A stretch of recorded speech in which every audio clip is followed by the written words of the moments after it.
You know, I was at this swanky gala in the Hamptons last summer, the kind where the air smells like old money and everyone's dripping in diamonds.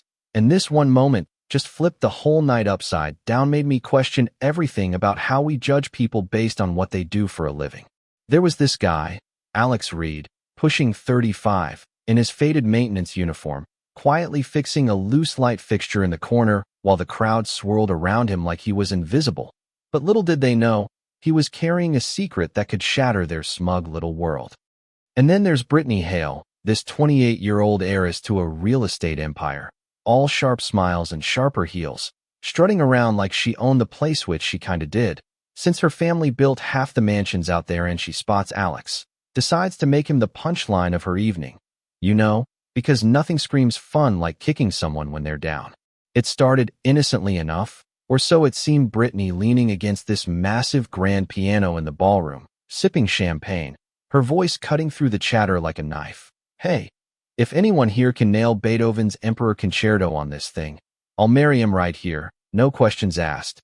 And the elites erupt in laughter, their eyes sliding over to Alex, who's wiping down a spill nearby, his work boots scuffed from a long day.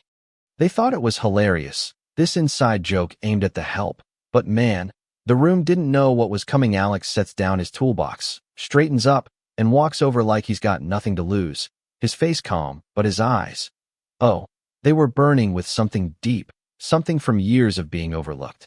See, Alex wasn't always fixing leaks and changing bulbs. 7 years back, he was a star at Juilliard, fingers flying over keys and sold-out halls, married to his high school love, Laura, with their baby girl Sophie lighting up their tiny apartment in Brooklyn. Music everywhere, laughter filling the cracks in their not-so-perfect life.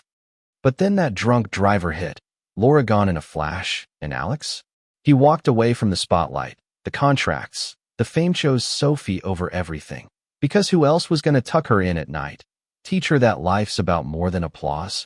The guests didn't see that pain, though he just saw a guy in overalls, and Brittany, fueled by her own insecurities maybe, because rumor had it she tried piano as a kid and bombed spectacularly, her family's pressure turning her bitter toward real talent. She zeroes in on him, smirking. What about you, handyman? Think you can play better than Mop? The crowd roars, some guy in a tux snapping. Yeah, bet he's never even heard of Beethoven, probably thinks it's a dog from a movie. And a woman in pearls chimes in, dripping sarcasm. Careful, don't scratch the keys with those calluses, honey. Sophie, this bright-eyed 7-year-old with her mom's wild curls, sitting in the shadows with her sketchbook, she hears it all, her little fists clenching, but Alex just glances at her, that quiet nod saying, "It's okay, kiddo, we've got this." And my heart aches thinking about it now, how he swallowed the insults to shield her, but inside, it must have stung like hell, reminding him of every door slammed since Laura's death. But here's where it turns. Alex sits at the bench, his rough hands hovering, and the first notes of a gentle Beethoven nocturne spill out, soft at first, like a whisper building to a roar, and the laughter dies, replaced by this stunned hush, glasses clinking forgotten. Brittany crosses her arms, trying to play it cool. Okay, so he knows a tune, big deal. The concerto's a beast, but Alex doesn't. Sophie shifts seamlessly into the Emperor, fingers dancing fierce and precise, the music swelling like a storm, carrying all his grief, his love for Sophie, his quiet rage at a world that measures worth by bank accounts. The room freezes. A music critic in the back mutters, "That's pro level, Juilliard pro," and whispers ripple, "Wait, isn't that Alex Reed? The one who turned down the symphony gig for his kid?" And then the door swings open. Patricia Reed steps in, Alex's mom, head of the Reed dynasty, shipping magnates worth billions. Elegant, no nonsense, her presence sucking the air out, Brittany's face paling because suddenly, her mockery's aimed at old money royalty, and Patricia just stands there, nodding at her son like she's always known he'd shine again. The fallout hits quick. That Tux guy gets a text, face draining. Fired. Turns out he works for a Reed subsidiary. And the Pearl Lady's phone buzzes with viral backlash, her sponsors bailing after clips of her snark hit X. Brittany stammers. Doesn't change anathingary, still just the help. But it sounds weak, desperate. Her empire built on stepping on folks like Alex, now crumbling under the weight of her own words. Alex finishes, the final chord hanging like judgment, stands up, takes Sophie's hand beaming, tears shining and walks out.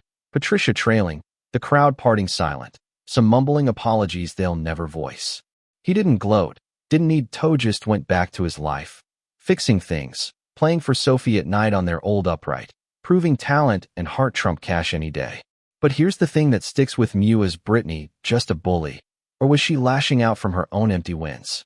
And Alex, walking away from glory, twice heroic or foolish? Makes you think about the hidden stories in every nobody we dismiss. What do you say? Ever been judged like that? Or caught yourself doing the judging? Drop a comment below, share your take on justice in these elite circles. Hit like if it hit home, and subscribe for more real-life twists that remind us life's messier than it looks.